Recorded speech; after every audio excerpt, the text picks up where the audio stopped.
Olá, pessoal, saudações. Eu sou o professor William e hoje nós vamos conversar um pouco sobre o tratamento odontológico aos pacientes com portadores de deficiência. Vamos desmistificar um pouco esse assunto.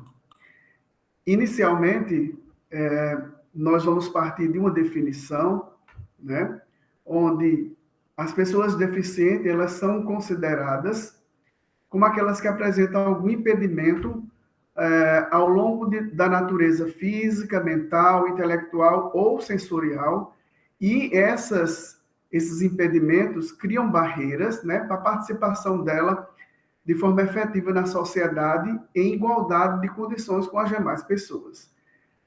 Muitas pessoas evitam denominar as pessoas como deficientes e usam o termo portadoras de deficiência. Esse termo a gente deve evitar porque não se porta uma deficiência. Na realidade, a pessoa é uma condição, a pessoa nasce com aquilo ou adquire ao longo da vida, né? Em termos de definição dentro da odontologia, então o Ministério da Saúde, em 2008, ele coloca uma definição que diz o seguinte: o paciente com deficiência são todos aqueles pacientes que apresentem uma ou mais limitação física, mental, sensorial, emocional ou médica que impeça essa pessoa de ser submetida a uma situação odontológica convencional, sendo assim necessária a conduta especial por parte do profissional, do dentista, de sua equipe e também da família.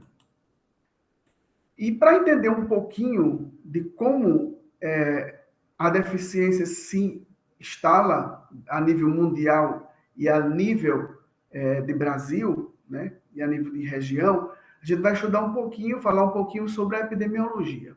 Então, a gente tem dados que afirmam que de 10 a 15% da população mundial apresenta alguma deficiência.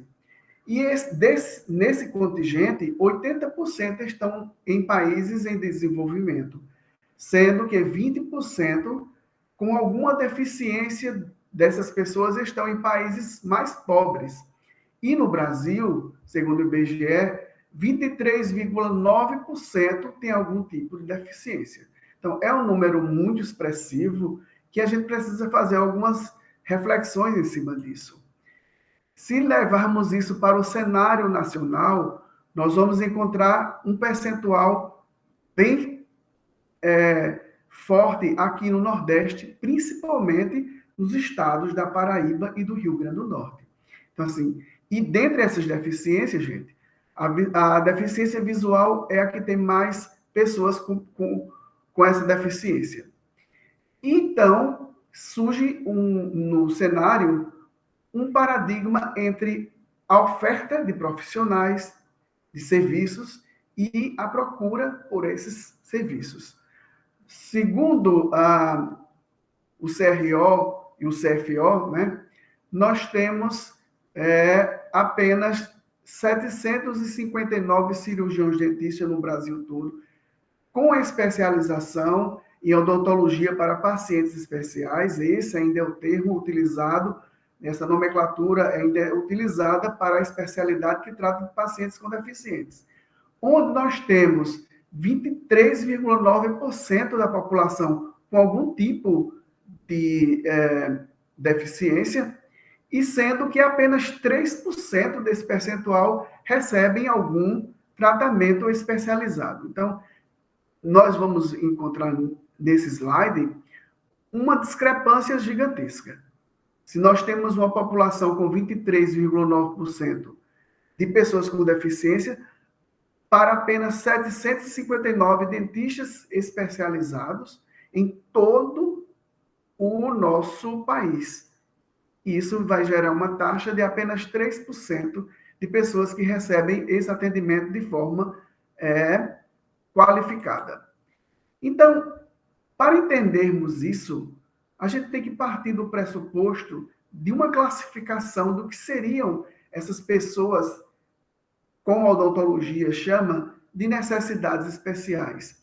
Então, a gente vai ter, segundo a professora Haddad, no seu livro de 2007, algumas classificações, que vai desde a deficiência mental, deficiência física, anomalias congênitas, né, que seriam as deformidades sindrômicas, distúrbios de comportamento, entre eles nós temos o autismo, transtornos psíquicos, distúrbios sensoriais e de comunicação, doenças sistêmicas crônicas, aí nesse caso a gente vai incluir os pacientes com diabetes, com cardiopatias, com doenças hematológicas, com insuficiência renal crônica, doenças autoimunes,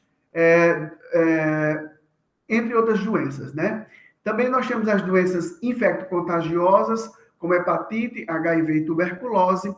Nós temos as condições sistêmicas, também de pacientes irradiados, transplantados e pacientes oncológicos, né? E os pacientes imunocomprometidos.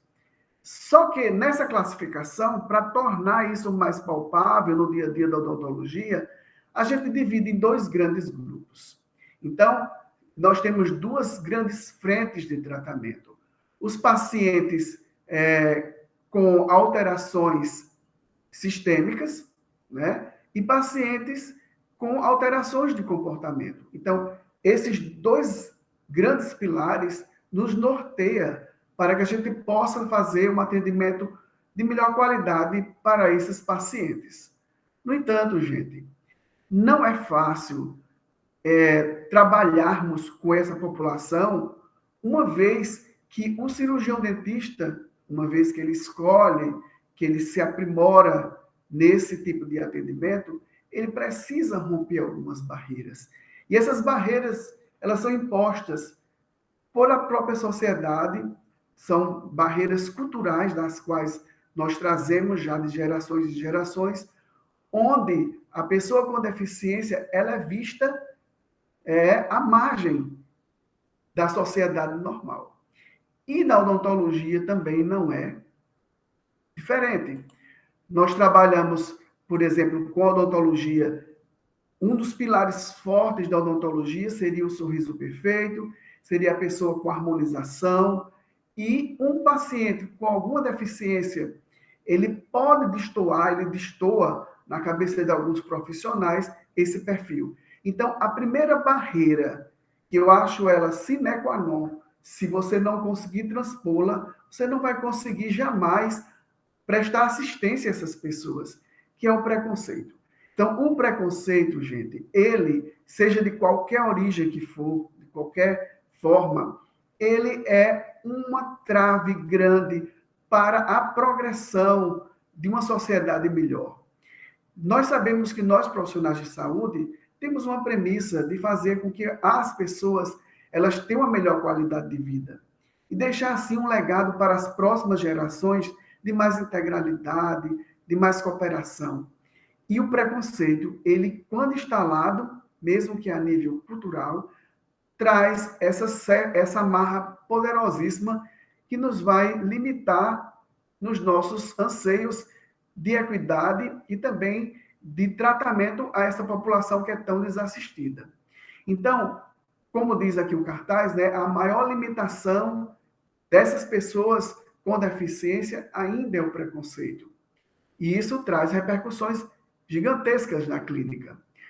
Especialmente porque a maioria dos profissionais da odontologia, eles não estão qualificados a nível de conhecimento para vencer dois grandes pilares, que seria o medo de enfrentar e a insegurança diante de uma pessoa que apresenta certas limitações. Só através do conhecimento, né?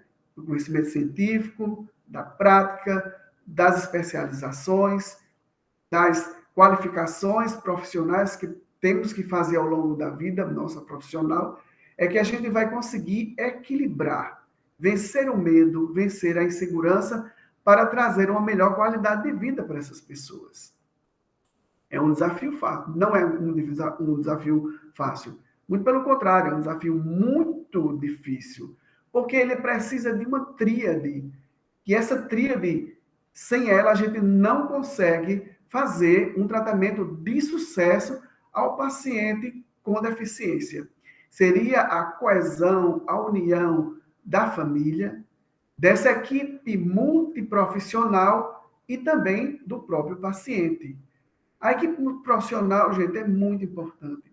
Vivemos hoje em épocas onde as profissões elas têm que trabalhar em sincronia, em harmonia, né? Trazendo exatamente essa contribuição multiprofissional, em virtude de deixarmos o nosso paciente com as melhores qualidades de tratamento e as melhores qualidades também de uma assistência humanizada. Então, a família é o vínculo principal. Muitas vezes os profissionais na prática com esses pacientes encontram dificuldades gigantescas porque a própria família não entende a condição, não entende como esse tratamento deve ser executado e a necessidade desse tratamento para aquela pessoa. E aí vão trazer problemas exatamente para o paciente. E isso é um elo, uma cadeia que não pode ser rompido de forma alguma. E quanto à abordagem, quando a gente se depara com um paciente deficiente, nós temos que ter em mente a análise de alguns estados e que são bem característicos. O estado emocional, o estado mental, o estado neurológico, o estado fisiológico modificado que essas pessoas vão apresentar e também algumas doenças sistêmicas. Todo esse bojo de conhecimento vai nos qualificar para fazermos uma abordagem de forma humanitária, de forma holística, de forma humanizada. Que é isso que precisamos ter em mente enquanto profissionais. Então, tudo vai se iniciar através da consulta, né? É a consulta que temos o pontapé inicial para esse atendimento. Então, a consulta ao paciente com deficiência, ela se inicia muito antes mesmo que o paciente entre na sala, entre no consultório. Então, ali antes, nós temos que ter contato com a família, com os profissionais de saúde, com os médicos responsáveis, né? Muitas vezes com os psicólogos, os fonoaudiólogos, os fisioterapeutas, porque toda essa equipe é importante na reabilitação daquela pessoa. Então, assim, a odontologia por si só, como especialidade, nós temos o terço médio de face, onde a gente atua, mas a pessoa, é como eu digo sempre aos meus alunos, o paciente não chega no seu consultório, ou mesmo no ambiente hospitalar, você não vai encontrar apenas uma boca, você vai encontrar uma pessoa. E essa pessoa, ela é composta da esfera psicológica, da esfera social, né? Da esfera também espiritual dessa pessoa, e a gente tem que estar preparado para isso. Então, antes de iniciar essa consulta, nós temos que ter um conhecimento prévio dessa pessoa, fazer uma boa anamnese, entrar em contato com os outros profissionais, para que a gente possa se inteirar principalmente de como é conduzido esse bojo de procedimentos voltados para aquela pessoa.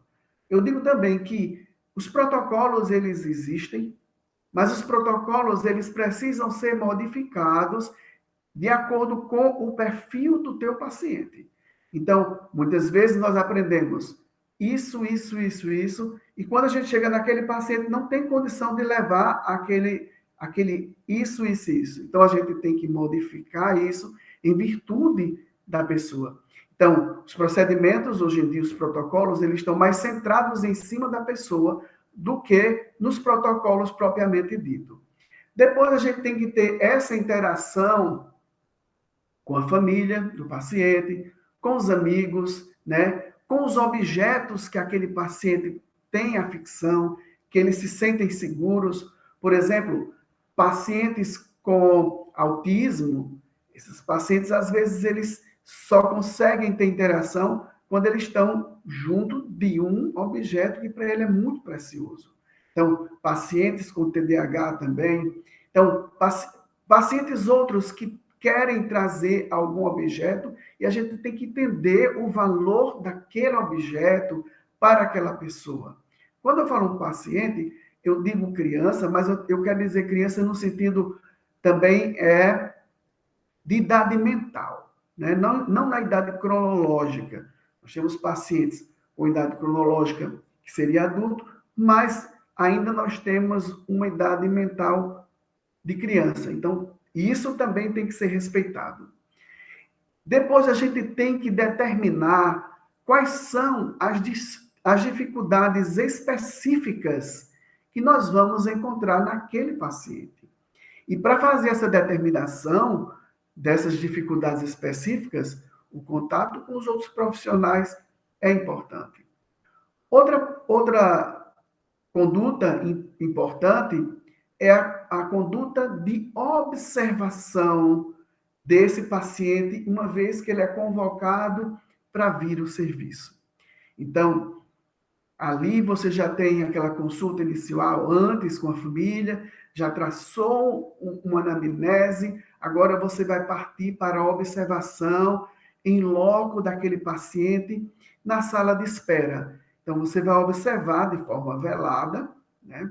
De uma forma suave, para não aguçar esse paciente que ele esteja sendo observado.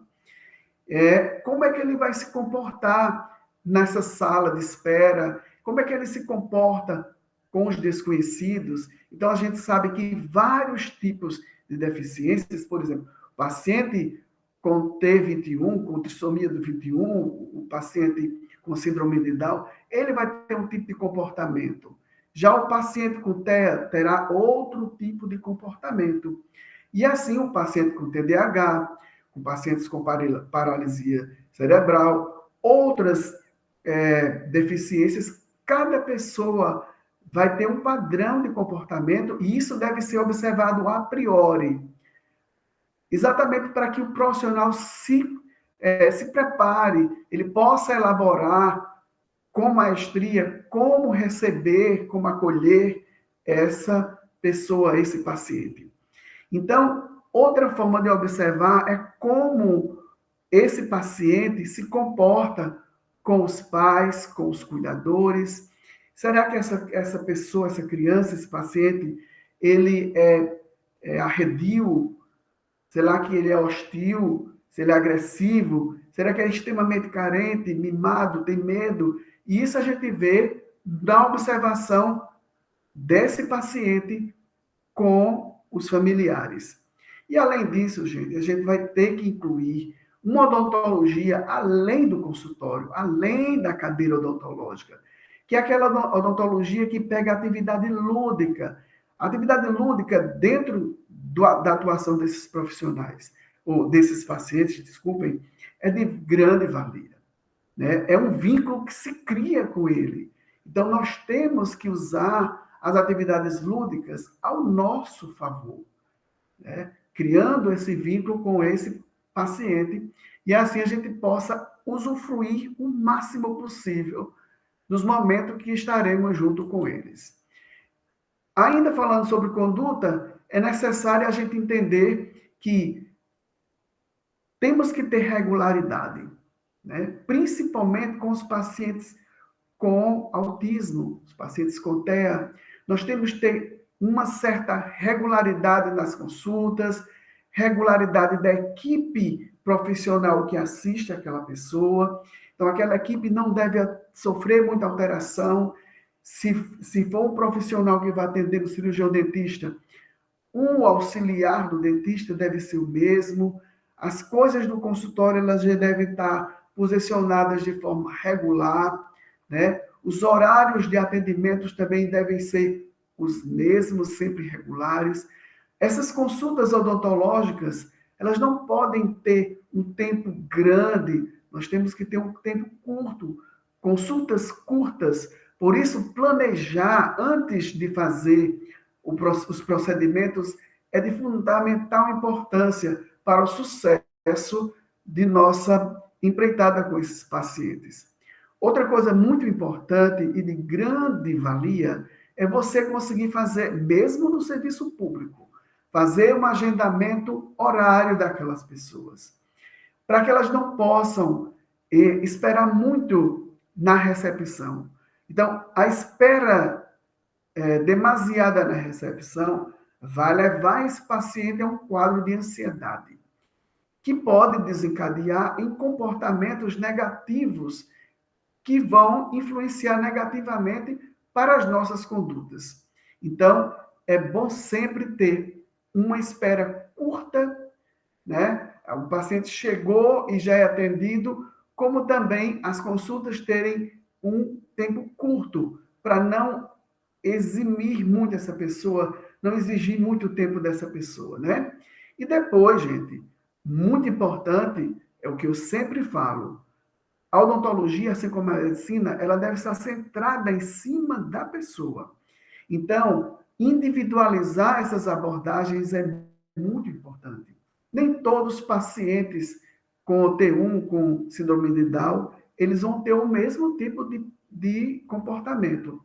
Nem todos os pacientes com paralisia cerebral vão apresentar o mesmo padrão de comportamento, assim como os pacientes com TEA, pacientes com TDAH, pacientes imunossuprimidos, né? Nós que trabalhamos em hospital com pacientes oncológicos, nós sabemos que existe uma gama de variação de humor, né? Variação também de aspectos físicos associados que vão sofrer uma individualização nessas abordagens.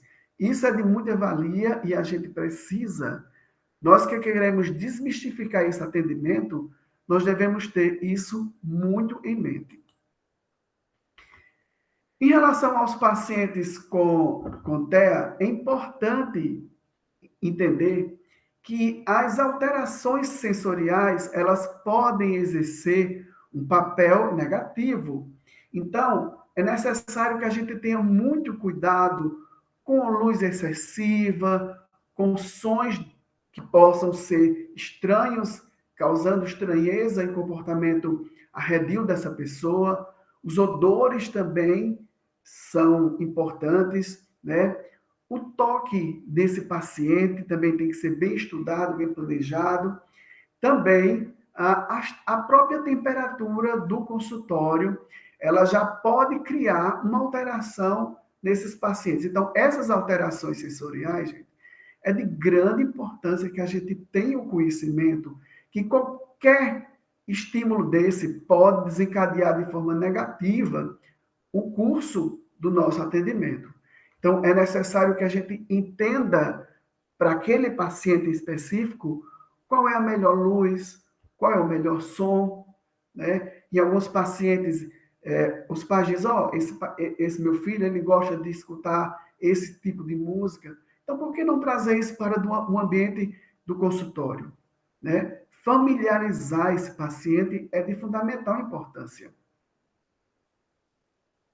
E existem alguns fatores que vão influenciar esse comportamento durante o atendimento odontológico, e esses fatores, gente, nós não podemos passar desapercebidos.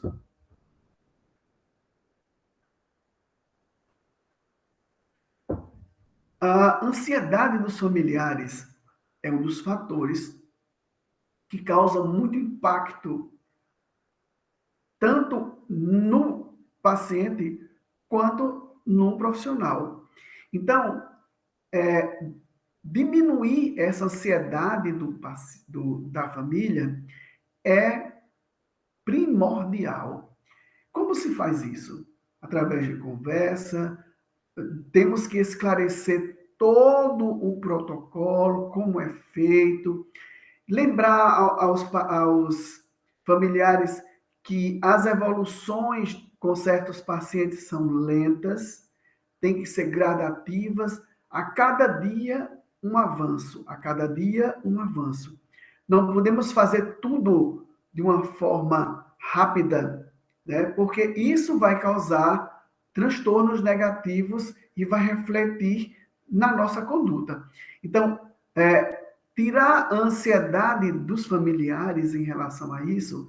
Muitas vezes os pais têm medo da criança sofrer, da criança ser, de alguma forma, sentir medo, né, sentir dor excessiva, e a gente tem que tranquilizar essa família, né? Depois, outra coisa que é muito importante é as experiências médicas ou odontológicas, né, que esse paciente teve de forma pregressa, tanto de experiências positivas quanto experiências negativas. Então, quando deparamos com um quadro de uma experiência positiva, médica positiva, onde com o pediatra ou com o especialista houve um imbricamento, uma interação positiva, nós podemos ter mais confiança, porque aquele padrão pode ser repetido conosco. Mas quando a gente tem experiências médicas negativas ou odontológicas negativas, onde os profissionais não tiveram o devido preparo, não tiveram a devida sensibilidade para conduzir de forma harmônica esse tratamento, nós aí vamos ter que debruçar um pouco para ressignificar essas experiências negativas, transformando-as em positiva. É difícil, não é fácil. Vai levar tempo, mas vale a pena sim, e temos técnicas para isso, né? Depois, as experiências cirúrgicas. Quando esses pacientes, eles têm experiências cirúrgicas, normalmente deixam algumas sequelas. E para isso, existem novas tecnologias, quando vamos fazer algum tipo de cirurgia, nós podemos usar os aparelhos de laser de alta potência, que ao mesmo tempo ele vai remover aqueles tecidos que a gente precisa, causando uma cicatrização melhor, né? De forma rápida, sem muito sangramento. E essa questão do sangramento, para muitos pacientes, é crucial. Então, a utilização dessas novas tecnologias, que hoje já são mais acessíveis, os usos das tecnologias laser, e vamos falar mais um pouco à frente, tanto de alta como de baixa potência, esses aparelhos são verdadeiros aliados à prática desses pacientes em especial. A experiência de dor. A experiência de dor sempre é uma experiência traumática que deixa muita sequela e levar esse paciente a entender que uma vez que ele sentiu dor em outro momento, não significa dizer que ele vai sentir dor agora. Então, existem manejos e técnicas, inclusive com laser de baixa potência, nós podemos causar uma analgesia e ali fazer uma anestesia com menos dor para essa pessoa, reduzir um pouco a dor, a sensibilidade, através dessa técnica.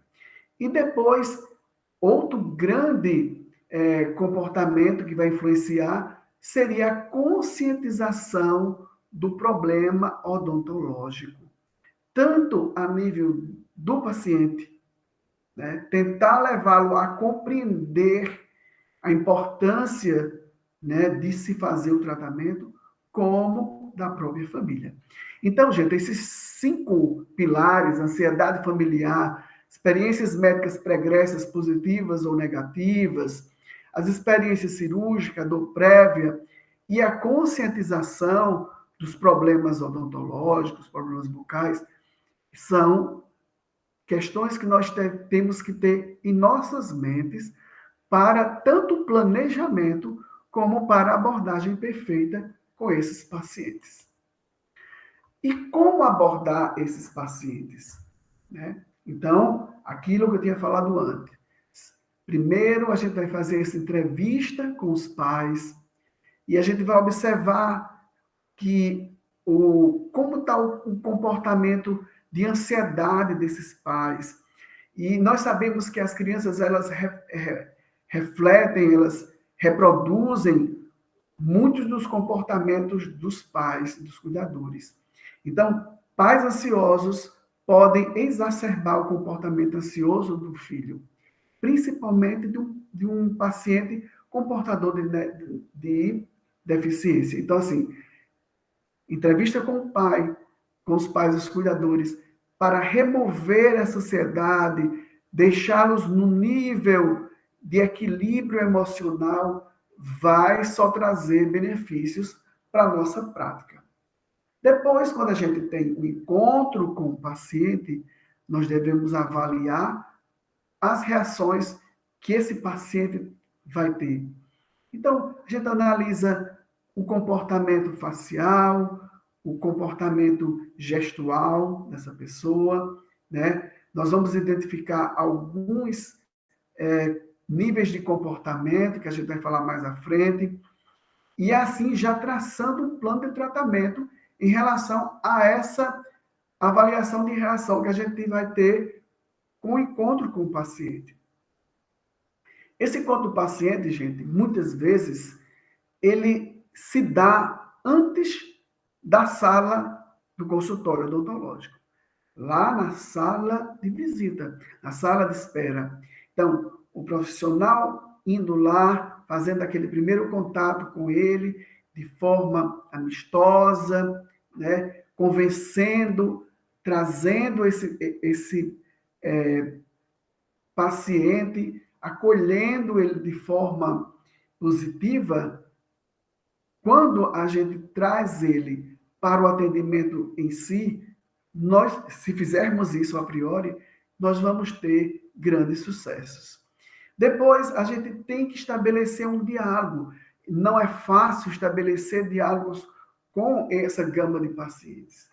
Então, tem pacientes que devemos entender que idade essa pessoa tem, seja a nível cronológico, como a nível intelectual. Então, nós devemos falar, estabelecer, de acordo com o grau de compreensão e o grau evolutivo que essa pessoa se encontra.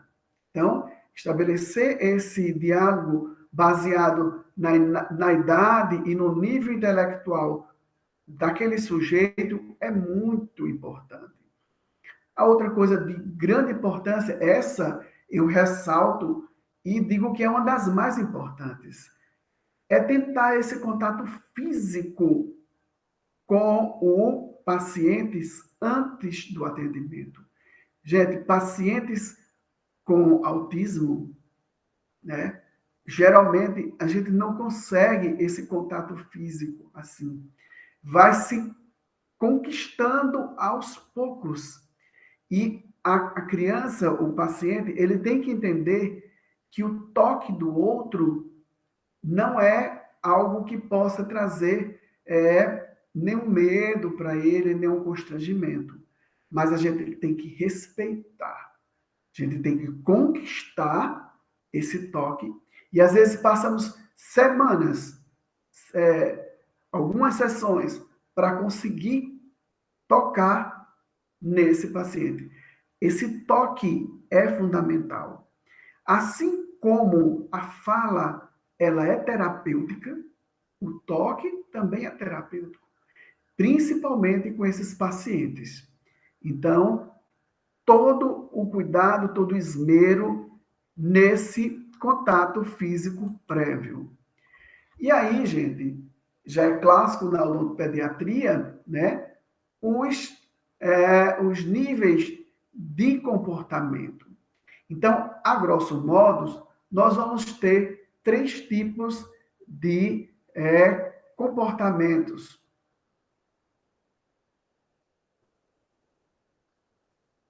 Nós vamos ter pacientes colaboradores, são pacientes que nos deixam tranquilo, porque eles vão entender e eles vão com muita alegria, porque eles são motivados para aquilo e eles colaboram de boa, né? Óbvio, nós temos que ter essa linguagem lúdica, nós temos que ter controle de voz, e a gente vai ver isso mais à frente, né? Atrair esse paciente, deixar esse paciente no ambiente de um certo equilíbrio. Então, esse paciente sentindo à vontade, ele será um grande paciente, porque ele vai nos deixar trabalhar de forma harmônica. Ele é um trabalhador, um paciente colaborador. Agora, existem outros pacientes que têm uma potencialidade para colaborar. Eles são potencialmente colaboradores. No entanto, eles vão poder apresentar algum choro, alguma birra, né? Eles vão apresentar alguma resistência, mas isso é apenas momentâneo. E a gente vai ter que conquistar essa pessoa, trazer essa pessoa para o entendimento e a empatia. Nós temos que ter empatia por essa pessoa. O envolvimento emocional que temos com o paciente, do carinho, o respeito, isso é importantíssimo para que a gente consiga trazer esse paciente para uma colaboração. E existe outro grupo, né, que infelizmente esses pacientes eles não vão apresentar nenhuma habilidade para cooperação. E esses pacientes, nós vamos utilizar algumas técnicas para que a gente consiga fazer o tratamento, né? Mesmo ele não tendo essa habilidade, nós temos técnicas de manejo que podemos exercitar e fazer o tratamento de tanta importância. Durante os comportamentos comuns de atendimento, nós elencamos, né? Quando eu falo nós, eu estou falando da literatura, né? Os teóricos, os pesquisadores da odontopediatria, eles já elencam esses comportamentos. O medo, a ansiedade, a agressividade, a birra e o choro. Todos esses comportamentos, nós temos que ter armas, né? Nós temos que ter alternativas para modificá-los eles. Então, como é que a gente vai enfrentar o medo, a birra, a agressividade, né? O choro, o descontrole desse paciente? Então, existe uma tríade, gente, que é muito importante. E aí, sempre isso eu estou colocando para os pacientes com deficiência, mas lembrando que essa tríade, ela é empregada para qualquer tipo de paciente que temos na clínica odontológica. Sabemos que pacientes, mesmo sem deficiências, eles apresentam traumas emocionais, né? Medo excessivo, ansiedade, e muitos dos pacientes não são colaboradores, mesmo sem ser deficientes. Então, essa tríade nos orienta para melhorar esses comportamentos. Então, primeiro, nós temos que ter segurança. Segurança do que aprendemos, do domínio de nossas técnicas, né? Segurança de que somos capacitados para tal, né? Depois, em momentos, nós devemos mostrar nossa firmeza naquele momento, né? Mostrar os papéis definidos entre o profissional e o paciente, entre o adulto e a criança. Isso vai envolver também um terceiro fator, que seria a autoridade que você tem naquele momento.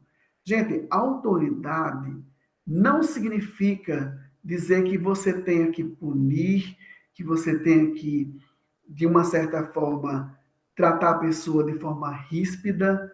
Não é isso. Antes de qualquer coisa, se não tivermos amor ao que fazemos e amor àquele paciente ou outro, né? Então a gente não vai conseguir isso. Então, podemos ter segurança, firmeza e autoridade, mas toda essa tríade, ela está centrada no amor. E isso é muito importante. A afetividade, gente, já é comprovada cientificamente que ela é um pilar que abre portais tanto cognitivos como comportamentais. Então, quando nós sentimos envolvidos emocionalmente, né? Quando nós sentimos acolhido com amor, com respeito, com carinho, as barreiras, mesmo de pessoas com deficiências, elas são quebradas paulatinamente. E aí a gente consegue desenvolver nessa pessoa o perfil de um paciente que vai ser útil para aquela sessão, mas também vai ser útil para a vida dessa pessoa com outros procedimentos, né? O bom seria que esse paciente fosse acompanhado por a gente, né? Em várias sessões, em várias etapas, né? Mas infelizmente às vezes não é possível, principalmente nos serviços públicos, né? Às vezes o paciente é atendido com uma equipe e, em outro momento, aquele profissional se ausentou e já tem outra equipe. E aí todo aquele trabalho vai ter que ser repetido, mas sim, naquele momento, na primeiro contato do paciente com o dentista, foi feito com base na segurança, na firmeza, na autoridade e com muito respeito e amor, isso vai gerar um reforço positivo para essa pessoa que pode desencadear comportamentos positivos a posteriori. E então a gente parte para as técnicas básicas de manejo. Aqui eu gostaria de abrir um parêntese para dizer que todas as especialidades que nós aprendemos nas clínicas odontológicas, técnicas de periodontia, técnicas de dentisteria, técnicas de endodontia, de cirurgia, e aí outras e outras e outras especialidades que compõem, né, as especialidades clínicas, onde nós somos, dentro da universidade, nós somos levados a entender e a sair de forma generalista, dominando, né, conhecendo aquelas técnicas. Essas técnicas, elas não mudam para o manejo, o atendimento dessas pessoas com deficiência. Então, se formos fazer um tratamento periodontal, os mesmos protocolos, os mesmos preceitos que aprendemos na periodontia clínica, nós vamos utilizá-las com os nossos pacientes com deficiência. A mesma coisa acontece com a dentisteria, né? Alguns pacientes, eles podem utilizar da ortodontia, de cirurgia, e aí todo esse bojo de conhecimento tem que ser aplicado, porém, com uma diferença. O manejo que vamos ter com esse paciente vai ser alterado de forma adequada ao perfil desses nossos queridos pacientes. Então, antes da gente entender, né, a aplicação dessas especialidades com esses pacientes, às vezes o paciente chega com uma cárie ativa, né, já com comprometimento bem severo de dentina, e a gente vai ter que fazer aquela restauração invasiva, a gente vai manter o protocolo que a gente faz em uma pessoa que não tem deficiência. Porém, alguns detalhes a gente tem que ser observado antes de fazermos essas especialidades.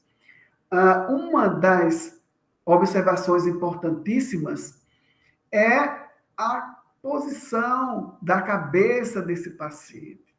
Essa cabeça, em alguns pacientes, principalmente pacientes com problemas neurológicos, né, que não têm o controle dessa musculatura, né, pacientes com paralisia cerebral e pacientes muito ativos, nós temos que realmente estabilizar a cabeça desse paciente, para evitar, gente, que a gente possa levar esse paciente a ter algum acidente, já que a gente trabalha com instrumento perfuro-cortante, né, brocas, e aí a gente pode também levar uma iatrogenia a esses pacientes. A gente trabalha com ácido, né, e materiais condicionantes que podem causar lesões nesses pacientes. E não é essa o nosso objetivo.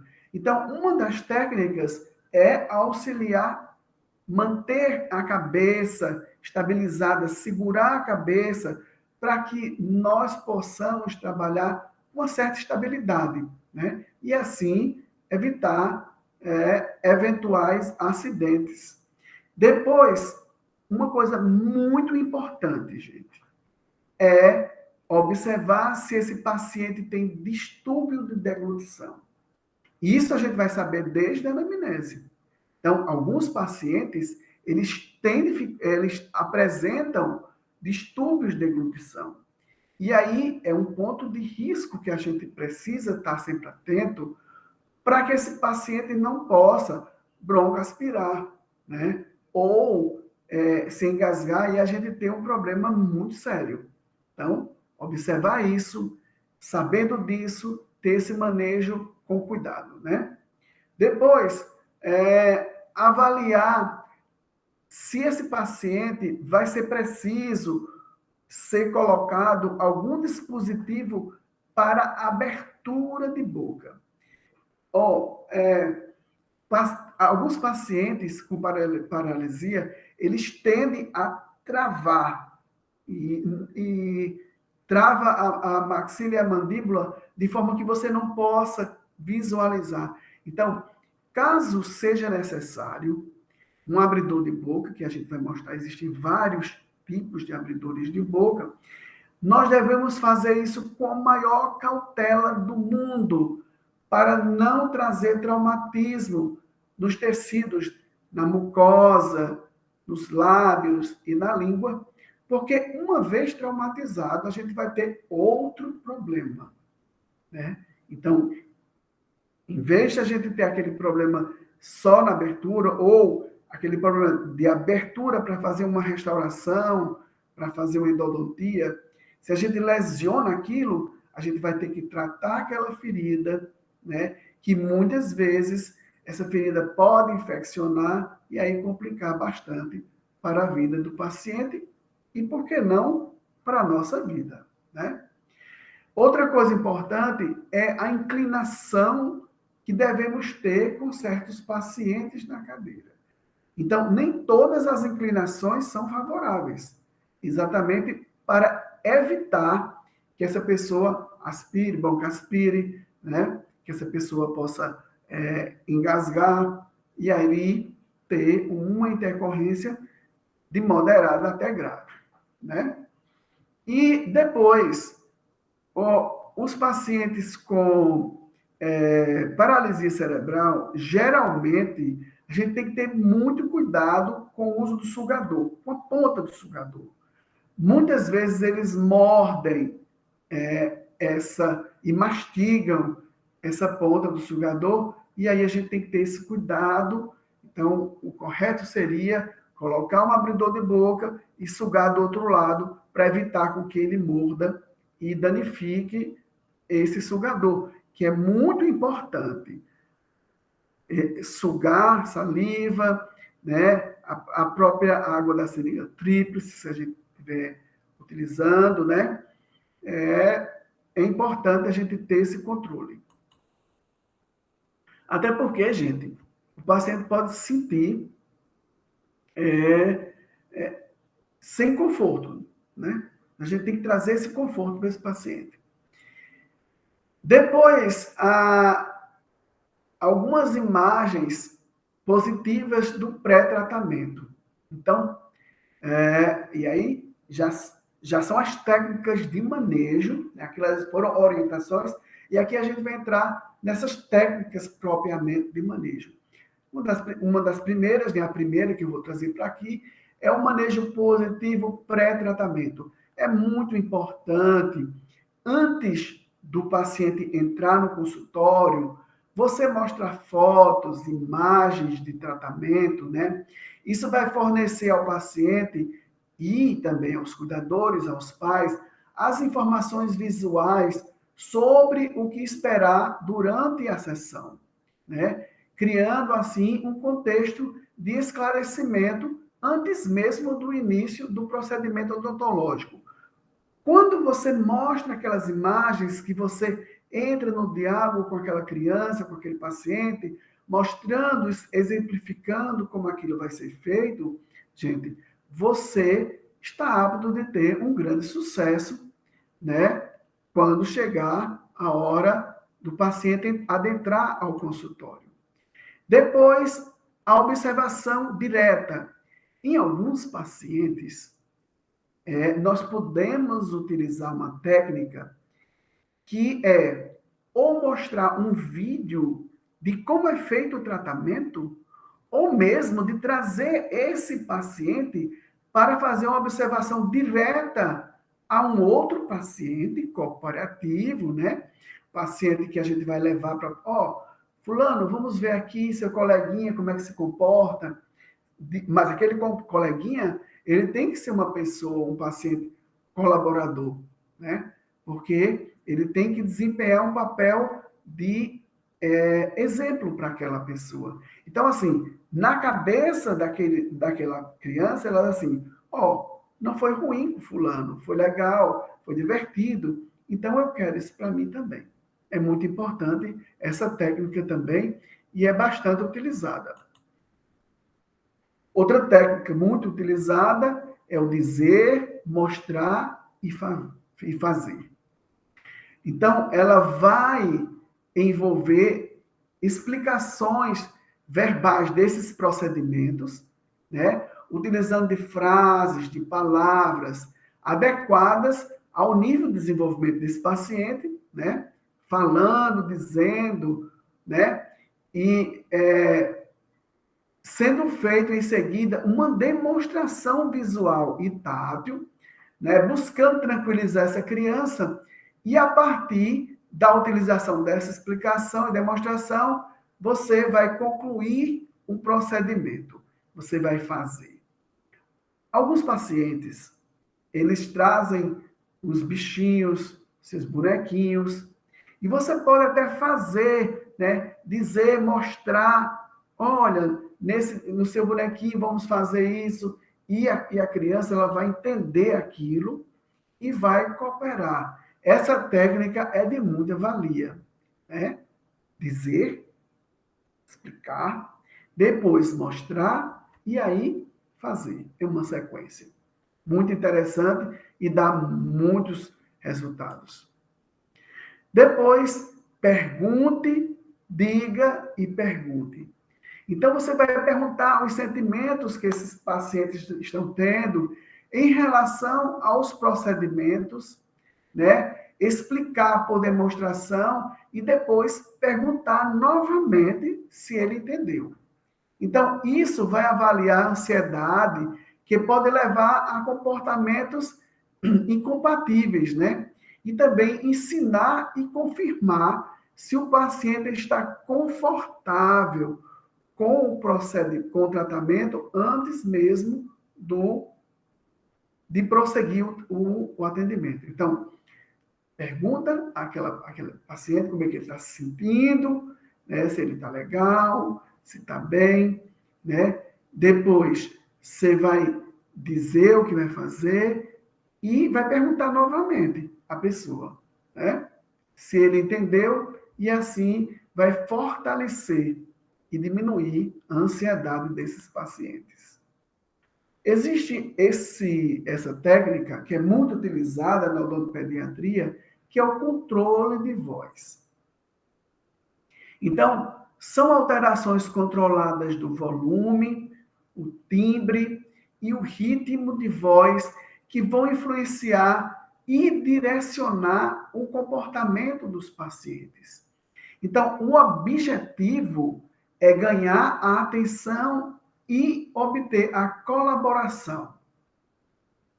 E evitando assim comportamentos negativos ou mesmo de fuga daqueles pacientes. Existem alguns pacientes que querem fugir, né? Eles tentam fugir da cadeira. E aí, com controle de voz, você alterando esse controle de voz, fazendo uma posição mais firme, né? Em alguns momentos, você pode estabelecer os papéis adequados entre criança e o adulto.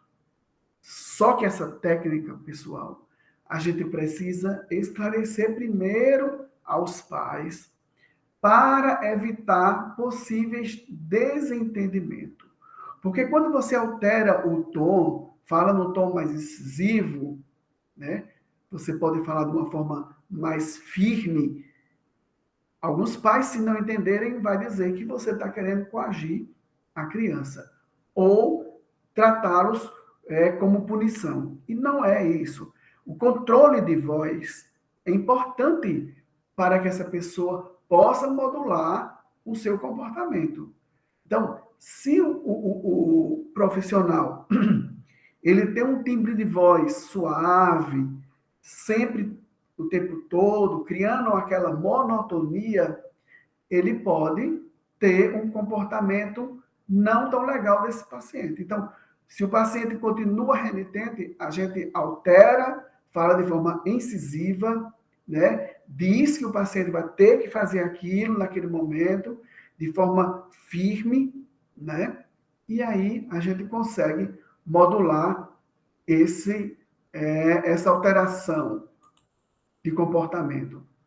Depois, a comunicação não verbal, que seria aquele reforço e orientação do comportamento através do contato adequado, através da postura, da expressão facial e da linguagem corporal. Então, assim, a linguagem não verbal, ela surte realmente muito efeito.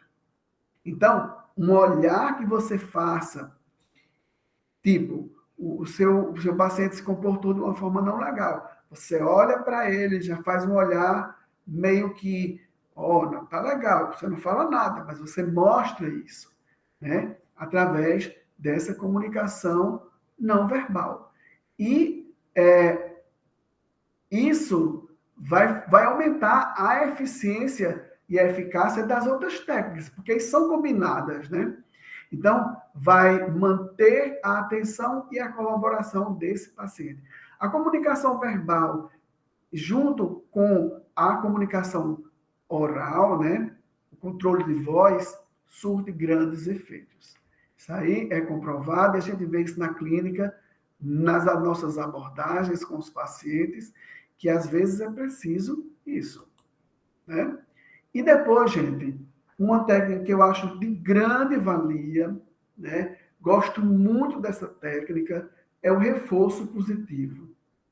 Quando você faz o reforço positivo, você vai. São atitudes que você envolve com relação ao seu paciente, né?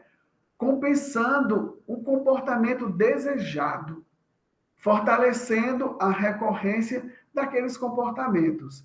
Então, não é você reforçar, no caso, elogiar a criança. Você deve reforçar o comportamento daquela criança. Então, se essa criança se comportou bem, você faz um reforço positivo disso, né? E esse reforço pode ser feito de duas formas. Os reforços sociais, através da fala, dos afetos, como também o reforço material, dando àquela pessoa pequenos presentes, né? Oh, o seu comportamento foi legal e o tio vai te dar isso. Se você comportando assim, você vai ter isso. Muito bem, você fez direitinho, né? É dessa forma que se trata. Então, assim, esse reforço positivo é muito importante. E é uma abordagem psicológica que realmente surge bastante efeito com os nossos pacientes. Outra técnica seria a distração. Então, seria distrair a atenção desse paciente para que ele possa ser percebido. Se ele perceber que alguma coisa é desagradável, né, você vai distraindo ali aos poucos e para que esse tratamento não seja tão estressante com essa criança. Então, às vezes, por exemplo, é muito comum quando a gente vai fazer uma anestesia com o paciente, né? A gente distraí-lo com alguma coisa, com outra, surge, a gente permite que haja pequenas pausas durante o procedimento e a gente vai conversando e envolvendo esse paciente. Essa distração, gente, é tão importante que muitas vezes, por exemplo, pacientes com fobia de anestesia, né? Então, às vezes, eu utilizo o laser de baixa potência e como é uma luz, é lúdico para aquilo, né? Eu vou lá onde eu vou aplicar a anestesia, faço, entrego uma quantidade de energia ali que vai desensibilizar aquela parte.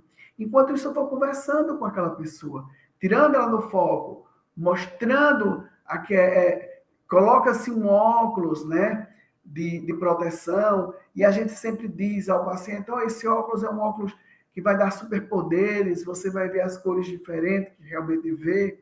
E aí, nesse ínterim, você consegue distrair e fazer o procedimento com esse paciente. É muito bacana, gente, essa técnica da distração, ok? E aí nós temos a reestruturação da memória, que é uma técnica que é utilizada quando esse paciente vem de outros profissionais, de outras abordagens que não foram tão positivas, e a gente vai tentar ressignificar, né, essas memórias, transformando memórias negativas em memórias positivas, que elas são sugeridas após o atendimento.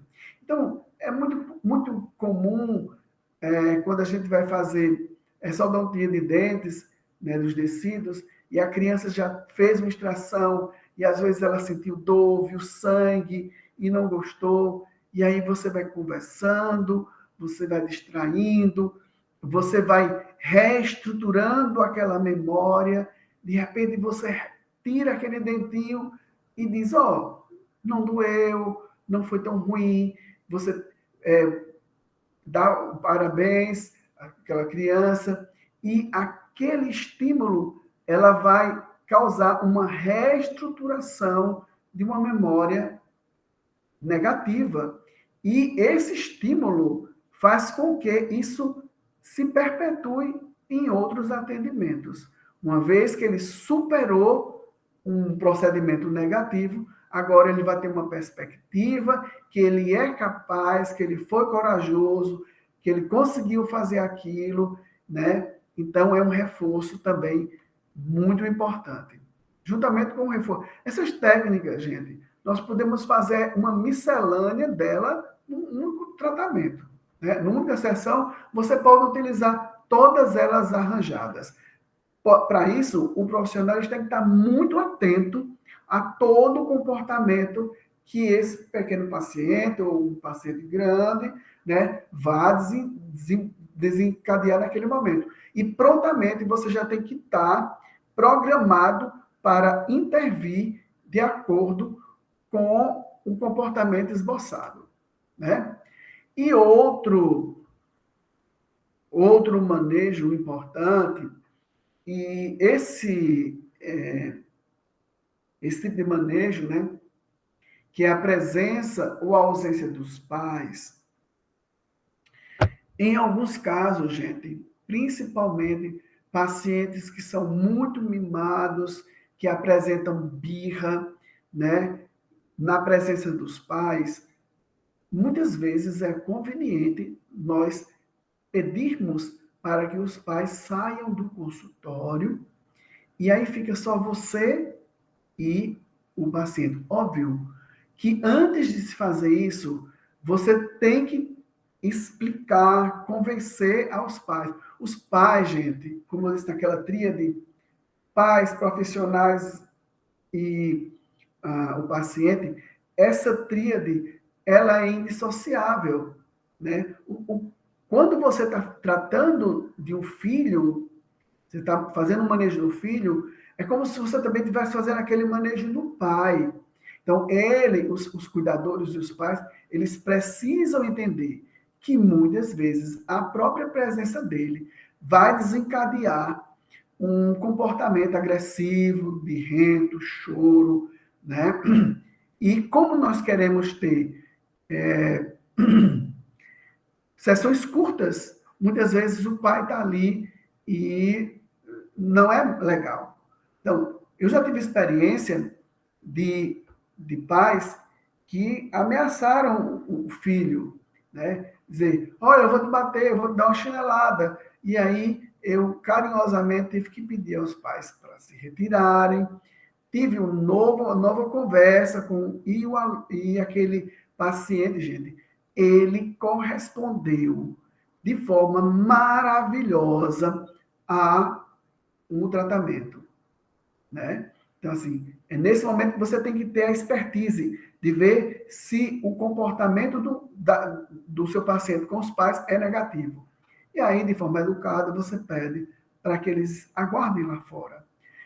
Em outras vezes, esse comportamento é o contrário. Você vai ter que solicitar que venha alguém, né, que tenha mais pulso, que tenha mais domínio, mais autoridade em cima dessa pessoa. E aí dá certo. Então, assim, são dois pesos, duas medidas, que a utilização de uma e de outra vai muito da sua observação. Então, assim, tanto nós, cirurgião dentista, quanto médicos, nós temos que ser exímios observadores. E a nossa forma de pensar, ela tem que ser muito rápida em cima daquilo, né? Ter, ter postura, ter atitude em cima daquilo de forma rápida. Compreender como aquele paciente vai se desenvolver com relação aos pais. Nem todos os pais vão apresentar essa forma negativa com os pacientes, e nem todos os pais também vão ter essa autoridade máxima. Então, você tem que saber quando dosar isso. E aí, gente,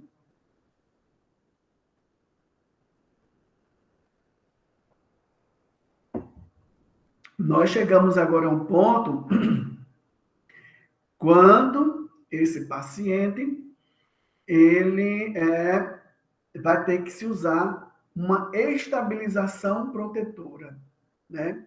Então, geralmente, normalmente, isso é quando a criança ou o paciente lá, ele não é colaborador, de forma nenhuma. Você tentou de várias formas e tudo, não deu certo, e aí a gente vai ter que fazer uma estabilização protetora, porque o objetivo é restringir, né, fisicamente os movimentos impróprios desse paciente, para garantir que você não possa causar nenhum dano a essa pessoa. Então, o tratamento odontológico ele tem que ser desenvolvido com a maior segurança possível, tanto para a gente pode se machucar, né? O paciente ele pode, por exemplo, de uma certa forma, ser agressivo, bater os braços em você, lhe machucar, ou mesmo se autoferir. Então, imagina, você está fazendo um procedimento com uma alta rotação, né? E aí, na hora que você vai colocar aquela alta rotação para remover um tecido carioso, essa criança vai lá e bate seu braço, pode ter corte de língua, de mucosa, e aí complica cada vez mais. Que aí você vai ter que fazer sutura, né? Causa um trauma psicológico maior nessa pessoa. Então, quando você sente que essa pessoa não vai colaborar, então a gente parte para essa estabilização protetora. Mas quais são essas estabilizações protetoras e quando justifica o uso? Então, pacientes que não são colaboradores, né? Quando você realmente tentou outras técnicas, mas fracassaram, né? Esse risco de acidentes, que pode ser tanto para o profissional como para o paciente. E quando você utilizar a técnica de contenção, os pais têm que ter o consentimento livre e esclarecido para que você faça aquela técnica. Então, colocar um termo de consentimento livre, esclarecido, explicar a técnica e ter o aval e o consentimento dos pais. Só assim você vai poder fazer a contenção, né? Lembrando, gente, de explicar que a contenção ela é uma coisa simples e ela foi criada exatamente para proteger e otimizar o seu trabalho. Então, nós temos imobilizações do tipo passiva e nós vamos ter imobilizações do tipo ativa. Então, as passivas são aquelas que a gente vai utilizar tecidos, equipamentos, né, para envolver o nosso paciente, né, e conter os seus movimentos. A gente pode utilizar os abridores de boca, né? No caso, o Macri, que são cadeiras conforto para os bebês, né? Os dispositivos de Godoy, os próprios lençóis. Alguns pacientes, nós até solicitamos que os pais tragam o lençol que aquela criança gosta, que se senta acolhida com ela, e a gente vai envolver o paciente com aquele próprio lençol dele. Isso vai trazer para ele uma tranquilidade, né? O próprio cheiro, a textura, saber que é dele, ali causa um conforto para esse paciente, ok? Então vamos dar uma olhadinha nos abridores, tá bom? Então, os abridores de boca, gente, eles podem ser você pode comprar ele de forma industrializada, né? Como a gente mostra aqui, esses aqui em cima, né? Você compra, você coloca de um lado e você vai conseguir, na M-arcada do lado oposto, trabalhar ali. Coloca o abridor de um lado, né? E trabalha do outro lado. Se for trabalhar do lado contrário, você muda aquilo, né? Geralmente eles são, a gente tem no mercado alguns lúdicos, né? Com essas carinhas, né? De cores chamativas, né? Meninas que gostam de rosa, podem ser transparentes, macios, de forma que você possa garantir que esse paciente não vai morder seu dedo, né? Isso é muito importante. É uma proteção para você e uma proteção para ele mesmo. Então, os pacientes com paralisia cerebral, gente, eles não têm controle. Eles mordem mesmo, né? Eles têm aqueles espasmos e ali é muito perigoso você ter um acidente forte. Existe esse outro tipo, né, que seria um abridor jamais que pega toda a boca, né, os dois arcos. E aqui em cima, esse maior, né, no serviço público, quando a gente tem pouco recurso, gente, o dentista, ele tem que usar da criatividade. Então, a gente tem aqui, ó, um conector, né, hidráulico, daqueles que é usado para conexão hidráulica, onde você pode colocar o seu dedo ali, né, e colocar na boca. Então, vai proteger o seu dedo e você vai ter uma abertura desejável. Outra forma é você fazer tipo uma bonequinha, né, que a gente utiliza abaixador de língua ou palito de picolé. A gente envolve uma gaze, cria aquela cabecinha e coloca na boca do paciente e ali a gente consegue trabalhar, né? Outra técnica barata, né, que também dá muito resultado, seria a boca das garrafas. A gente corta, lixa para não ter nenhum risco de corte, né? E coloca na boca do paciente e a gente tem ali um abridor eficiente e barato, né? É muito importante, gente, saber a necessidade disso e fazer de forma consciente para não levar traumatismo e atrogenia a esse paciente. Tá bom? E aí a gente tem aqui o Macri, né? Que seriam essas cadeirinhas bebê conforto, né? Onde você envolve o paciente, ele coloca as perninhas aqui, você agasalha ele, você cobre, e ele fica confortável e dá uma certa estabilidade para o seu trabalho, né? Esses materiais a gente compra nas casas, de material odontológico, e é de boa trabalhar com isso. Temos, assim, uma aceitação bem legal, tanto dos pais, né, que vai ver que o bebê ele está confortável com aquilo, como o próprio bebê vai ajudar bastante. Bom, e aí a gente tem os dispositivos de Godoy, né, ah, que a gente vai, tipo, envelopar esses pacientes, né, conter esses pacientes, e eles vão, o movimento deles vão ser totalmente restringido. Isso não machuca, né? Você não vai causar nenhum desconforto àquela criança, aquele paciente, e sim você vai impedir que ele possa ter movimentos bruscos, movimento de fuga e etc e tal, né? Também é muito bacana esses equipamentos de Godoy, tá bom? E aí, gente, a gente pode utilizar isso com lençol, né?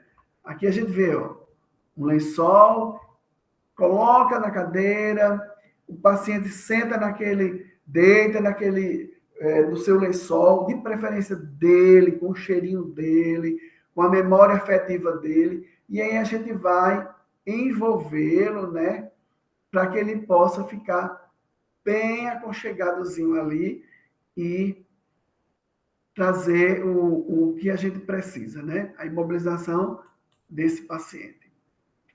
Já na imobilização ativa, né, a gente vai precisar de outras pessoas. E aí a gente vai lançar mão do auxiliar e da própria mãe ou cuidador.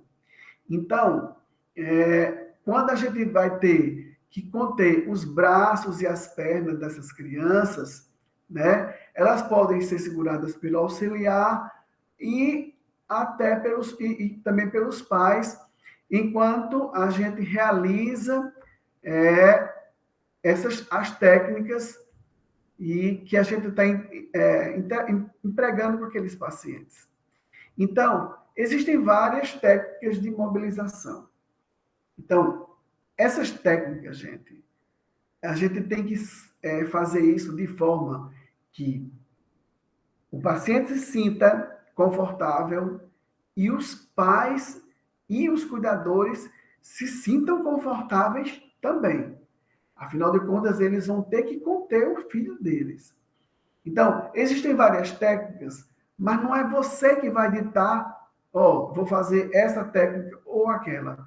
A gente combina, né, com os pais e também vê o perfil da criança. Qual daquelas vai adequar melhor? Então, eu trouxe aqui algumas técnicas, né? A primeira técnica que eu trouxe são das mãos e joelho, onde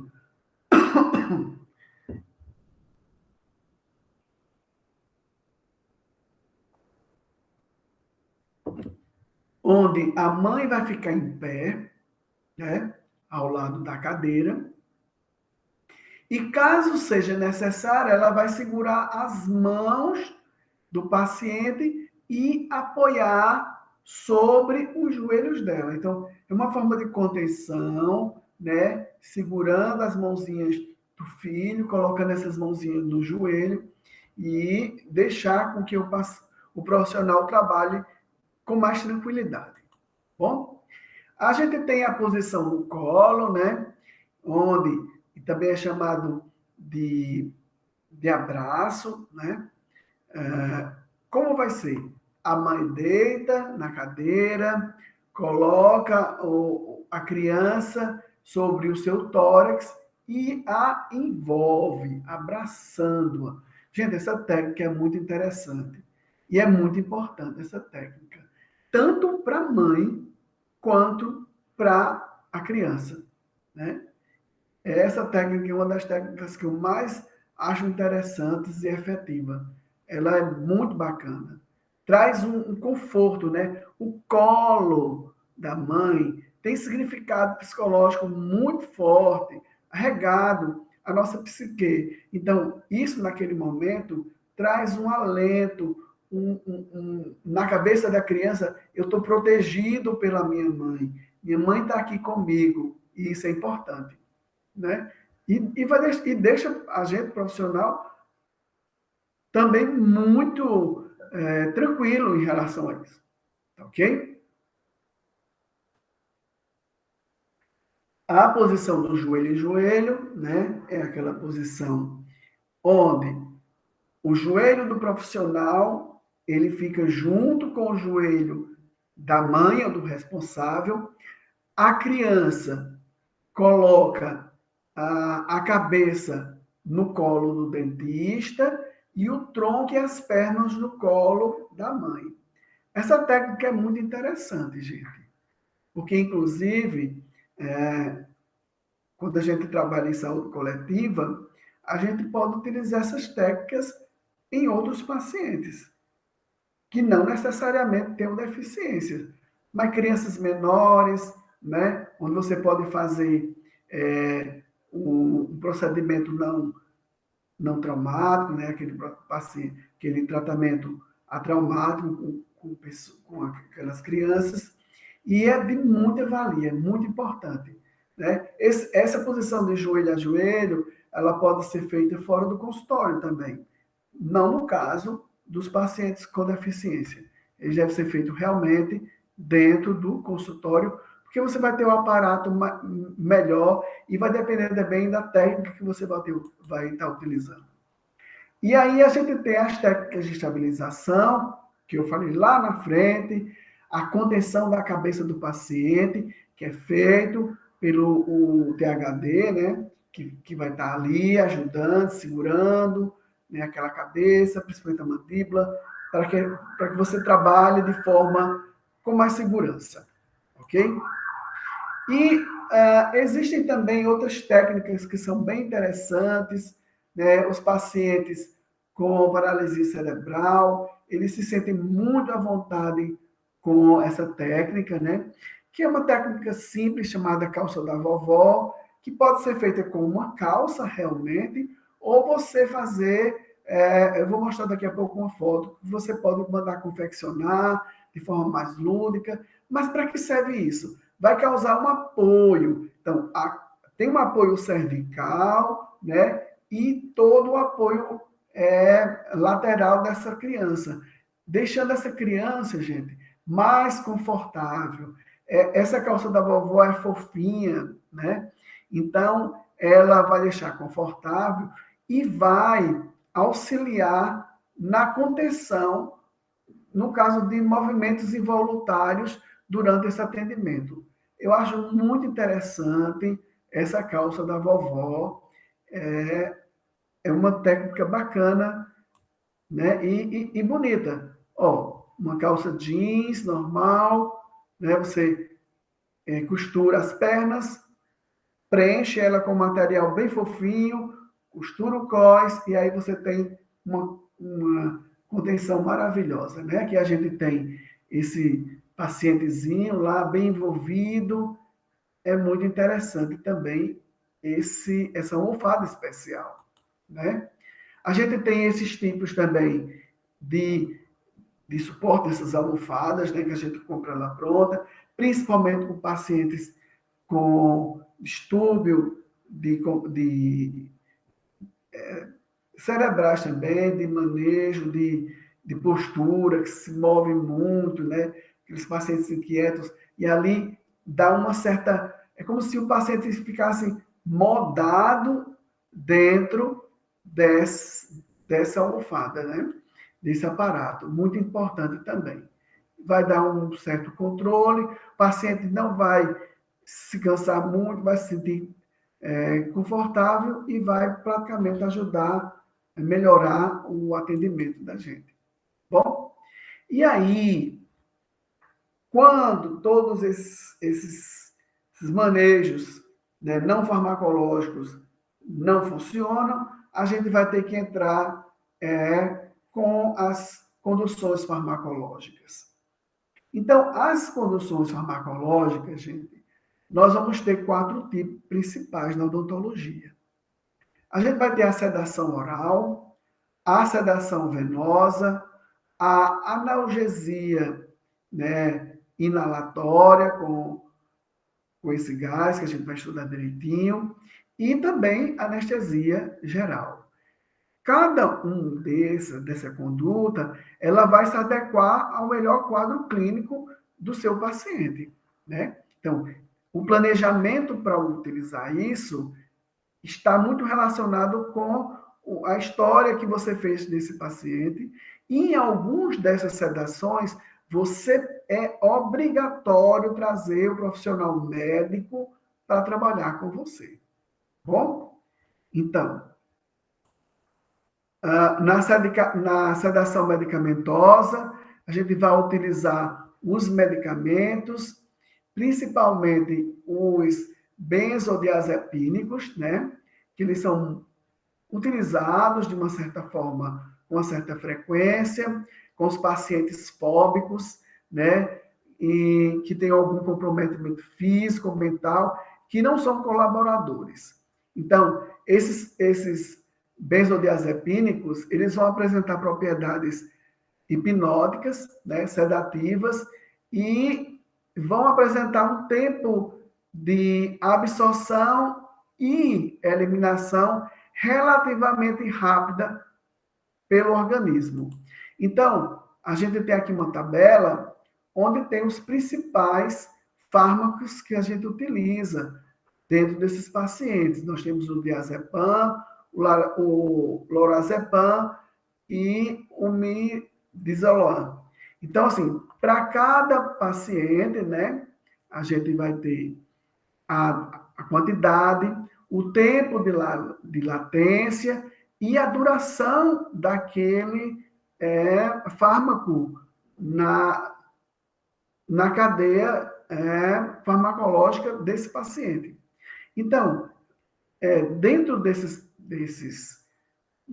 medicações, né, a gente vai ter destaque para o midazolam, né? Ele é um benzodiazepínico, a administração é oral, geralmente é feita com uma ação de 30, mais ou menos 30 a 60 minutos.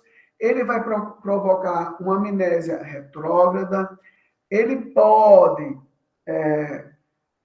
deprimir o sistema respiratório, né? Ele tem uma reversão que a gente pode fazer com alguma medicação, mas ele também pode ocorrer raramente um efeito paradoxal. Em vez da pessoa ficar mais sedada, ela pode ficar mais agitada. Isso é raro, mas acontece também, né? E é preconizado uma dose máxima de 7,5 miligramas em crianças, né?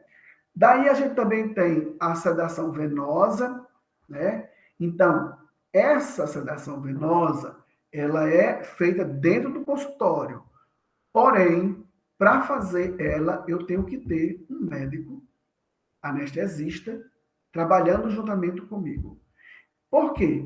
Porque o médico anestesista, ele vai aplicar uma medicação, né, que vai trazer um relaxamento, né, a esse paciente, né, e chegando o paciente a dormir.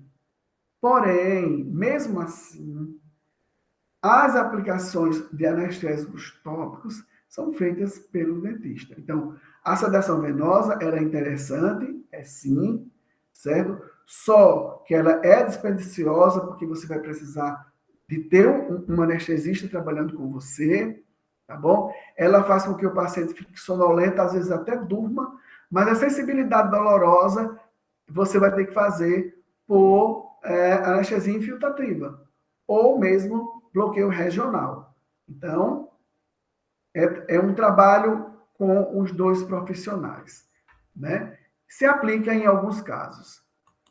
Depois a gente vai ter a sedação consciente com o óxido nitroso, né, que é muito utilizado, é uma técnica muito bacana, ela é uma mistura de dois gases, né, o óxido nitroso e o oxigênio, e essa técnica, ele é comum, as pessoas chamam do gás do riso, ou gás hilariante, que é aquele que deixa a pessoa num profundo estágio de relaxamento, provocando até riso, né? E essa sedação consciente com óxido nitroso é feito no consultório, porém, nem todo dentista está apto a fazer. Então, segundo o CFO, você tem que fazer um curso específico, com carga horária de no mínimo 96 horas, né? Com a teoria. E também é obrigatório que você pague a disciplina de emergências médicas. Durante esse período, você vai ter que controlar alguns sinais desse paciente. Agora, por que é tão importante fazer isso? O paciente, quando ele entende e pode, porque, gente, ó, existem algumas situações que é contraindicado. Por exemplo, se eu tenho um paciente que ele é respirador bucal, não vai dar certo ele fazer, ele não vai ter efetividade. Né? Pacientes muito pequenos, pacientes também com distúrbios, como é que eu falo, vou dizer a vocês, distúrbios de comportamento muito acelerados também, às vezes, não são propícios, são contraindicados para isso. Mas quando o paciente é um paciente que tem uma boa respiração, né? É um paciente que ele vai entender e vai fazer isso, não é tão pequeno, o óxido nitroso, ele é excelente, né? Assim, é um progresso gigantesco que a odontologia conseguiu para trazer uma forma de fazer o tratamento de boa com esses pacientes, tá bom? Então, essa sedação inalatória, ela ocorre em um grau de depressão mínima de consciência. Não há, o paciente não perde a consciência, né? Ele há um favorecimento da receptividade e das sugestões e de orientações. Então, o paciente vai estar consciente, ele vai responder, né, ao que você está falando, por exemplo, a boca, e outras orientações que você vai dar, ele vai responder, né? A função de cognição e coordenação, eles podem estar um pouco alteradas, né? E as funções, que é muito importante isso, funções cardiovasculares e respiratórias, elas vão estar inalteradas, né? Então, a finalidade dela é um efeito relaxante para o controle de ansiedade e o início é rápido. Então, depois tem a reversibilidade, né? A eliminação é também rápida, de 4 a 5 minutos, né? O paciente já sai daquele estágio de relaxamento, ele é seguro e os riscos são baixos. O custo é um pouco elevado, mas em certos casos é de importância fundamental, né? Inclusive pessoas sem deficiências, mas que têm traumas psicológicos de experiências negativas, optam por fazer tratamento odontológico com sedação inalatória. É o relato é de uma sensação de tão bem-estar, né? A pessoa fica hilariante, fica muito eufórico e feliz. E isso é muito importante. E aí a gente tem a, nós temos a anestesia geral, né? Essa anestesia geral, ela é feita no ambiente médico, hospitalar, junto com a equipe, com o anestesista, né? A escolha do anestesista é feita pelo dentista e baseado na complexidade do tratamento e da operação dos pacientes pelo conforto e segurança. Então, é muito comum nós levarmos para os centros cirúrgicos pacientes, por exemplo, pacientes com paralisia cerebral, sabe? Que vão apresentar condição assim, muitos tártaros, muitas restaurações para se fazer, e a gente tem que otimizar aquilo o máximo possível. Com anestesia geral, é tranquilo. Pacientes também com muito restos radiculares, dentes precisando fazer exodontia, também adequado. Assim, quando você quer fazer um tratamento com um procedimento amplo, né? E é adequado se fazer em ambiente hospitalar com anestesia geral. Óbvio, todo esse preparo, esse planejamento tem que ser feito com uma equipe médica. Então, a gente leva esse paciente vai passar por todo o planejamento cardíaco, né? Vem o grupo se tem apresenta algum risco operatório.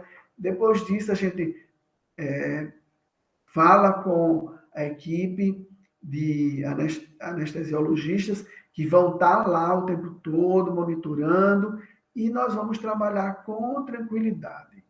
É muito importante, né? É um recurso a ser usado, né? Não é tão usado, mas em casos extremados a gente vai ver a sequência de que pode ser usado, ele também é muito eficiente.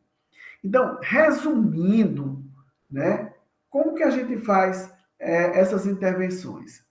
O atendimento cooperativo, né, sem precisar nenhuma contenção, né, é o ideal. Quando precisa de alguma contenção, a gente faz o controle de voz, leve contenção das mãos, né? Depois, a restrição física, que seria aquelas lençol e tudo mais, né? Depois, não dando certo isso, sedação com óxido nitroso. Depois, a medicação oral, né? Medicação oral. Depois, intramuscular ou endovenosa. E, por fim, se nada disso der certo, a gente parte para a anestesia geral, tá bom? E aí, gente, eu vou trazer algumas novas tecnologias, a gente já falou antes, e que essas novas tecnologias, elas devem estar empregadas na odontologia como um todo, não só em pacientes especiais, pacientes com deficiência, mas em todas as especialidades. Uma delas é a fotobiomodulação com laser de baixa potência, também pode ser utilizado os LEDs, né? Essa tecnologia, ela tem 4 pilares importantes. Ela apresenta potente ação analgésica, ela tem uma modulação do processo inflamatório muito importante, auxilia na cicatrização, ela tem ação antimicrobiana quando utilizado um corante específico, né, que a gente chama de técnica de APDT. Então, essa técnica, ela realmente é efetiva contra vírus, bactérias, né, fungos, e quando a gente não quer, como é que eu digo, aplicar muitos muitas medicações, né, muitos antibióticos, antifúngicos, quando às vezes o paciente está debilitado, a gente lança mão da PDT e a gente tem excelentes resultados. Então, tanto o laser, como eu falei, de baixa potência, né, fotomodulação com esse tipo de aparelho, como para cirurgias, né, a gente utiliza os diodos, né, que são lasers de alta potência, que eles fazem cortes precisos, eles diminuem o sangramento, né, ocorre uma cauterização e uma ablação tecidual muito importante para esses pacientes, porque você não vai precisar de ter aquele mar de sangue. Para o paciente é ótimo. O pós-operatório muito legal, você pode associar também a fotomodulação com o laser de baixa, e aí você vai ter um ganho enorme de otimização com esses procedimentos. Também, outra coisa importante aqui é a nossa prática, né, com os pacientes da pediatria, onde a gente trabalha com pacientes que desenvolvem mucosite oral, pacientes que apresentam trismo, outras situações que causam comprometimento do sistema estognomático, a gente vai e aplica, faz a fotomodulação com excelentes resultados. Para você ter ideia, pacientes imunossuprimidos que tomam quimioterapia, que desenvolvem mucosite oral, que é uma lesão dose dependente da quimioterapia, que é debilitante e pode levar a óbito esse paciente, muitas vezes aumenta os dias de internação, né? Também traz as pessoas, os pacientes, quando a mucosite é de um grau elevado, eles não conseguem alimentação por via oral, vai ter que fazer alimentação por via parenteral, e a fotobiomodulação, ela reduz o tempo dessas lesões, faz a cicatrização e tira a dor, e é muito importante o uso dela, tá bom? Agora, gente, eu queria entrar aqui para a gente concluir, né, a nossa palestra, lembrar que tanto a medicina quanto a odontologia, se não houver educação em saúde, empoderamento desse paciente, nós não vamos conseguir, né, muitos resultados promissores. O grande vilão das doenças a nível odontológico, elas são de origem bacteriana através da placa bacteriana. E a gente sabe que a desorganização desse biofilme é que vai garantir que o paciente não apresente lesão da doença cária, nem doença periodontal, que são duas doenças potenciais, como é que eu digo, as mais terríveis, assim, para a saúde geral, social, engloba muita coisa, gente. Então, a esses pacientes especiais, pacientes com deficiência, normalmente eles têm a condição de higienização oral péssima. Se forem aqueles que têm comprometimento motor, pior ainda. Então, é necessário lançar mão de fazer a evidenciação de placa bacteriana, mostrar ao paciente, né, quando ele tem condição motora, e aos pais aonde deve melhorar aquela desorganização do biofilme, porque quanto mais corado, como a gente vê nessa fotografia aqui, quanto mais quanto mais placa bacteriana vai ter ali, e ali a gente vai ter um acúmulo muito grande de biofilme. E essas bactérias, elas levam à desmineralização do esmalte, né? E também ao comprometimento inflamatório dos tecidos de sustentação dos dentes. Então, Doença periodontal e doença cárie são as duas entidades que são portas de entrada para grandes condições negativas. Educar esses pacientes, educar os familiares, né? Quando o paciente não tem condição motora, a gente pode fazer alguns artifícios para que ele possa segurar a escova de uma forma mais com mais segurança. Essa escovação, gente, tem que ser orientada. Nós temos a obrigação de ensinar a esse paciente a ser o protagonista principal da sua saúde, empoderá-lo, né? E as técnicas de escovação são muito importantes. Então, de nada adianta para o dentista fazer grandes restaurações, grandes tratamentos periodontais, onde eu deveria evitar, através de educação em saúde, a remover esse biofilme. Também, orientação na dieta. A gente sabe que esses pacientes têm uma dieta cariogênica muito forte, muito rica em carboidratos, né? E aí orientar, juntamente com os pais, e conscientizá-los disso. Não é importante. Não é impossível, aliás. Então, gente, medicina e odontologia sem educação em saúde é fracasso. Vai levar ao fracasso. A gente tem que chegar nas bases para que a pessoa evite, minimize esses danos, né? E é muito importante a gente fazer isso. E a gente faz isso tanto nos consultórios, né?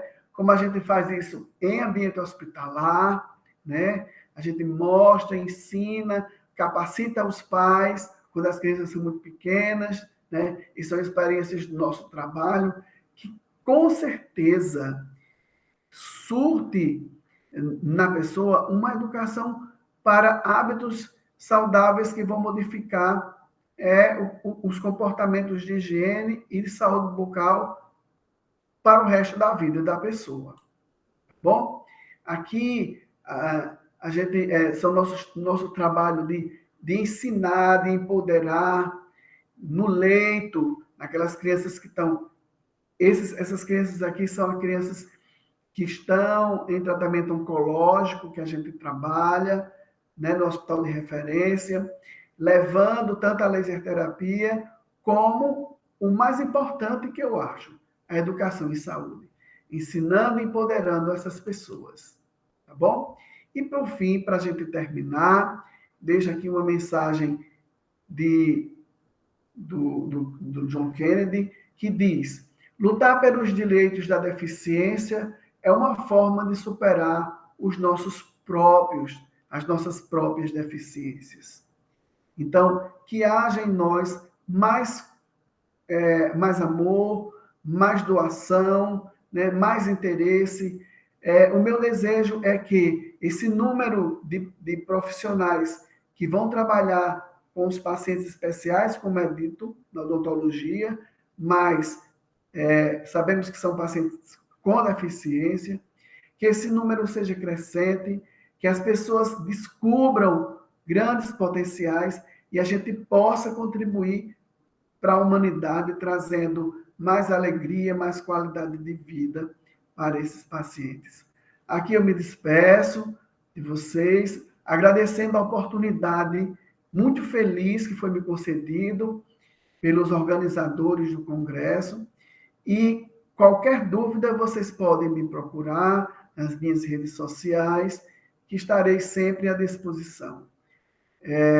Nós temos agora as referências bibliográficas e, mais uma vez, agradeço e espero que essa pequena palestra, essas pequenas reflexões possam nos levar a pensar. Nada é impossível. Não existe mistério.